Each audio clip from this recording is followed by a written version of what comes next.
নমস্কার বন্ধুরা, সকালের ব্রেকফাস্টে চিকেন স্যালাড আর অ্যাভোকাডো টোস্ট খেয়ে গেলাম হসপিটালে। একটা ছোট কাজ ছিল।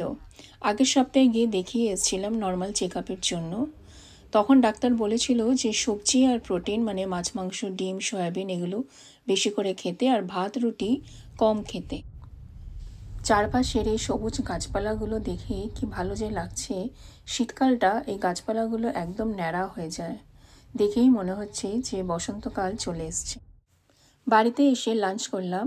মেয়ে সকাল 8টায় যায় স্কুলে, তার আগে উঠে আমাকে সব রান্না করতে হয়। ডাক্তারের কথা মতন ভাত কম রাখার চেষ্টা করেছি, সাথে দিল তরকারি, ডাল আর মাছ ভাজা। খেয়ে দিয়ে বর বলল, চলো মোবাইলের একটা কাজ আছে, ছোট একটা পার্টস কিনতে হবে আর নতুন ফোনও দেখব, তাই স্যামসাংয়ের স্টোর থেকে ঘুরে আসি।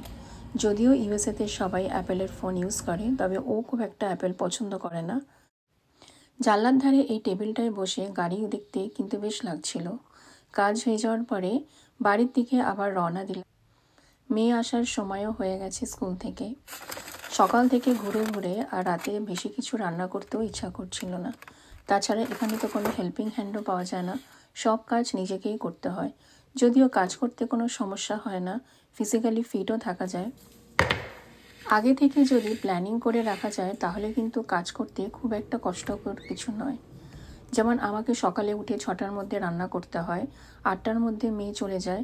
এই জন্য আমি আগের দিন রাত্রে সবজি কেটে রাখি এবং মোটামুটি এক সপ্তাহে কি রান্না করব সকাল বিকেল সেটাও আমি আগে থেকে ঠিক করে রাখি। ডাক্তার যদিও বলেছে যে ভাত রুটি কম খেতে, কিন্তু আজকে এই সেদ্ধ ভাত খেতে খুব ইচ্ছা করছিল। এখানে যদিও গোবিন্দভোগ চাল খুব একটা পাওয়া যায় না, বাংলাদেশের চিনি গুঁড়া বা কালিজিরা যে চালটা সেটাই বেশি পাওয়া যায়, তো আমি কালিজিরা চালটাই নিয়ে এসেছিলাম। ডাক্তার বলেছে রোজই খাওয়ার পরে একটু হাঁটাহাঁটি করতে, তাই আধ ঘন্টা মতন রোজই হাঁটি। তো আজকেও হেঁটে আসার পরে মেয়ে ঘুমিয়ে পড়লো, বড় ঘুমিয়ে গেছে। বাড়িতে পাউরুটি দিয়ে কিছু গোলাপজাম বানিয়েছিলাম, তার কিছুটা পড়েছিল আর মেয়েও অনেকদিন থেকে বলছিল যে কাস্টার্ড বানাতে, তাই ভাবলাম সেই গোলাপজামের টুকরো দিয়েই একটুখানি কাস্টার্ড বানিয়ে দিই।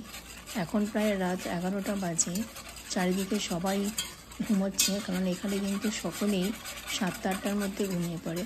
যদিও আমাদের বাড়ির লোকেদের ঘুমোতে ঘুমোতে 10টা বাজে, কিন্তু আমার সেই দেশের এখনও যে হ্যাবিট সেটা রয়ে গেছে, ঘুমোতে ঘুমোতে সে রাত 12টা বেজেই যায়।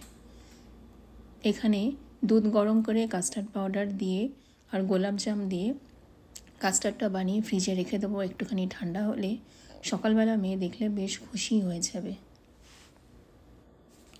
কিছু গোলাপ জামুনের টুকরো দিয়ে ওপরটা বেশ একটু সাজিয়ে দিলাম, তাহলে বেশ দেখতেও ভালো লাগবে।